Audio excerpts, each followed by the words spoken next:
ये दोस्तों आ गए हम जीपी क्लासेस में फिर से आपके बीच एक नया वीडियो लेकर, जिसमें हम आपको पढ़ाएंगे आज इकाई 4। चैप्टर का नाम है प्रकाश। NMMS का साइंस का ये चौथा चैप्टर है। इससे पहले हम पहला, दूसरा, तीसरा चैप्टर करा चुके हैं। उन चैप्टर्स, उन वीडियो की लिंक आपको डिस्क्रिप्शन में मिल जाएंगी। इससे पीछे वाली वीडियो की भी लिंक आपको डिस्क्रिप्शन में मिल जाएगी। तो चलिए दोस्तों, जानते हैं प्रकाश क्या है। प्रकाश दोस्तों, प्रकाश एक ऊर्जा है। यह आप लोगों को पता है। प्रकाश एक ऊर्जा है जिसकी सहायता से हम वस्तु देख पाते हैं। जब प्रकाश वस्तुओं से टकरा कर हमारी आँख पर पहुंचता है तो वस्तु हमें दिखाई देती है। जब प्रकाश वस्तुओं से टकरा कर हमारी आँख पर पहुंचता है तो हमें वस्तुएं दिखाई देती हैं। यही प्रकाश कहलाता है। समझ गए दोस्तों? चलिए दोस्तों, दीप्त वस्तुएं क्या हैं? वे वस्तुएं जो स्वयं प्रकाश उत्पन्न करती हैं दीप्त या प्रदीप्त वस्तु कहलाती हैं। क्या कहलाती हैं? दीप्त या प्रदीप्त वस्तु कहलाती हैं। जैसे सूर्य, तारे, बल्ब, LED आदि। चलिए दोस्तों, चलते हैं नेक्स्ट टॉपिक पर। हम अपने नेक्स्ट टॉपिक है हमारा अदीप्त वस्तुएं। जो वस्तुएं स्वयं प्रकाश उत्पन्न नहीं करती अदीप्त वस्तु कहलाती हैं। जैसे मेज, कुर्सी, पुस्तक, दर्पण आदि। ये स्वयं प्रकाश उत्पन्न नहीं करती हैं, इसलिए अदीप्त वस्तुएं कहलाती हैं। चलो दोस्तों, नेक्स्ट टॉपिक है हमारा प्रकाश किरण। वह मार्ग जिस पर प्रकाश किसी समांगी पारदर्शी माध्यम में गति करता है उसे प्रकाश किरण कहते हैं। प्रकाश किरण के समूह को किरण पुंज कहते हैं। समझ में आया दोस्तों? चलिए दोस्तों, चलते हैं नेक्स्ट टॉपिक पर।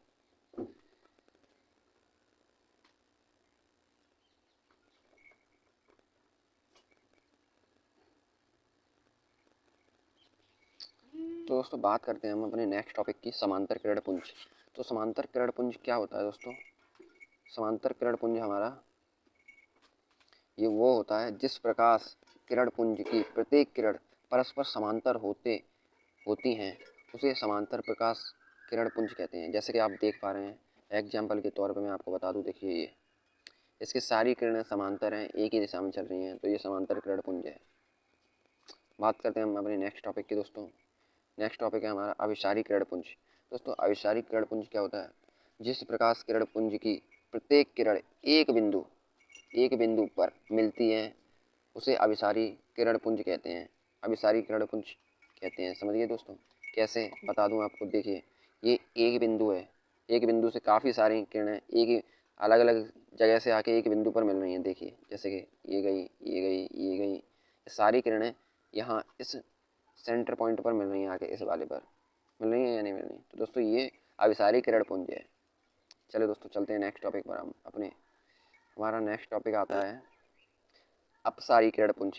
तो दोस्तों, अपसारी किरण पुंज क्या होता है? अपसारी किरण पुंज जिस प्रकाश किरण पुंज की प्रत्येक किरण किसी बिंदु से फैलती हुई प्रतीत होती है उसे अपसारी किरण पुंज कहते हैं। जैसे कि दोस्तों, पिछले में हमारा क्या था कि कई सारी किरणें आ रही थी, कई सारी किरणें ऐसे आ रही थी और एक सेंटर पॉइंट पर मिल रही थी। लेकिन यहाँ पे दोस्तों उल्टा है। यहाँ पे एक सेंटर पॉइंट से कई सारी जा रही हैं, कई सारी। तो ये हमारा अपसारी किरण पुंज कहलाएगा। क्या कहलाएगा दोस्तों? अपसारी किरण पुंज। चलिए दोस्तों, बात करते हैं नेक्स्ट टॉपिक की, प्रकाश का परावर्तन। दोस्तों, प्रकाश का परावर्तन क्या होता है? प्रकाश की किरण का किसी पृष्ठ से टकराकर उसी माध्यम में वापस लौटने की घटना को प्रकाश का परावर्तन कहते हैं। मतलब प्रकाश की किरण का किसी पृष्ठ से टकराकर उसी माध्यम में वापस लौटने की घटना को प्रकाश का परावर्तन कहते हैं। अब परावर्तन के नियम जान लीजिए दोस्तों। परावर्तन के नियम, नंबर 1, आपतित किरण, परावर्तित किरण तथा आपतन बिंदु पर लंबवत तीनों एक ही तल में होते हैं। सेकंड रूल, परावर्तन कोण सदैव आपतन कोण के बराबर होता है। देखिए, परावर्तन कोण ये I होता है और आपतन कोण R होता है। दोनों आपस में क्या होते हैं? बराबर होते हैं हमेशा। ये चीज़ आप हमेशा याद रखिए। उसको दे रखा है, देखिए ये हमारी आपतित किरण दे रखी है, ये, और ये हमारी परावर्तित किरण दे रखी है, और ये हमारा आपतन कोण बनेगा और ये हमारा परावर्तन कोण बनेगा। ठीक है दोस्तों? ये एक दर्पण है, दर्पण इससे टकरा रही है, तो इसी को हम प्रकाश का परावर्तन कहेंगे। चलिए दोस्तों, चलते हैं हम अपने नेक्स्ट टॉपिक पर। हमारा नेक्स्ट टॉपिक निकल के आ रहा है समतल दर्पण। तो समतल दर्पण क्या है? कांच की समतल प्लेट पर एक तरफ रजत धातु की महीन परत लगाने से समतल दर्पण बनाया जाता है। महीन परत लगाने से समतल दर्पण बनाया जाता है। इस परत को सुरक्षित रखने के लिए इसके ऊपर लाल पेंट के कटिंग की जाती है। लाल पेंट की कटिंग की जाती है,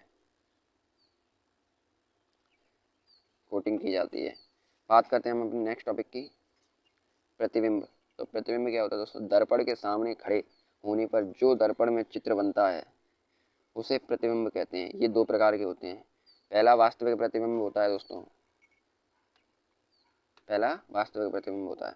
वास्तविक प्रतिबिंब है क्या, ये जान लेते हैं। जब किसी वस्तु से परावर्तित होकर प्रकाश जब किसी वस्तु से परावर्तित होकर प्रकाश की किरणें वास्तव में किसी स्थान पर मिलती हैं, तब वास्तविक प्रतिबिंब बनता है। क्या होता है दोस्तों? वास्तविक प्रतिबिंब बनता है। वास्तविक प्रतिबिंब सदैव उल्टा बनता है। इसे पर्दे पर प्राप्त किया जा सकता है। इसे किस पर प्राप्त किया जा सकता है? पर्दे पर। बात करते हैं दोस्तों, नेक्स्ट टॉपिक हमारा आभासी प्रतिबिंब। आभासी प्रतिबिंब क्या होता है? जब किसी वस्तु से परावर्तित किरणें किसी स्थान पर आभासी रूप से मिलती हुई प्रतीत होती हैं,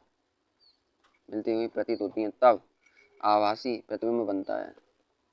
इसे पर्दे पर प्राप्त नहीं किया जा सकता है। अगला टॉपिक है दोस्तों हमारा पार्श्व परिवर्तन। तो दोस्तों पार्श्व परिवर्तन क्या होता है? समतल दर्पण के सामने खड़े होकर दायां हाथ हिलाते हैं तो प्रतिबिंब का बायां हाथ हिलता है, वह दिखाई देता है। इस घटना को पार्श्व परिवर्तन कहते हैं।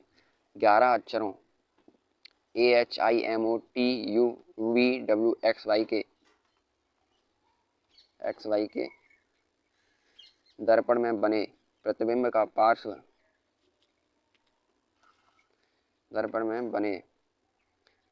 पार्श्व परिवर्तन प्रतीत नहीं होता। समतल दर्पण में प्रतिबिंब देखने के लिए वस्तु की लंबाई की आधी लंबाई का दर्पण होना चाहिए। बात करते हैं गोलीय दर्पण। दोस्तों गोलीय दर्पण किसी कांच के गोले से कटे हुए भाग होते हैं जिनके एक तल पर चांदी या रेड ऑक्साइड का पेंट लगा होता है। क्या होता है? लगा होता है। बात करते हैं दोस्तों हम अवतल दर्पण की। वह दर्पण जिसमें परावर्तन दबी हुई सतह से होता है वह अवतल दर्पण कहलाता है। कौन सा दोस्तों? अवतल दर्पण कहलाता है। बात करते हैं हम नेक्स्ट टॉपिक की अपने की उत्तल दर्पण। तो वह दर्पण जिसमें परावर्तन उभरे हुए तल से होता है उत्तल दर्पण कहलाता है। कौन सा दर्पण कहलाता है दोस्तों? उत्तल दर्पण। चलिए दोस्तों मिलते हैं नेक्स्ट वीडियो में। आज के लिए इतना ही काफ़ी है, और जो हमारी पिछली वीडियो थी उसकी लिंक डिस्क्रिप्शन में पड़ी हुई है। चलिए दोस्तों मिलते हैं नेक्स्ट वीडियो में। Bye bye.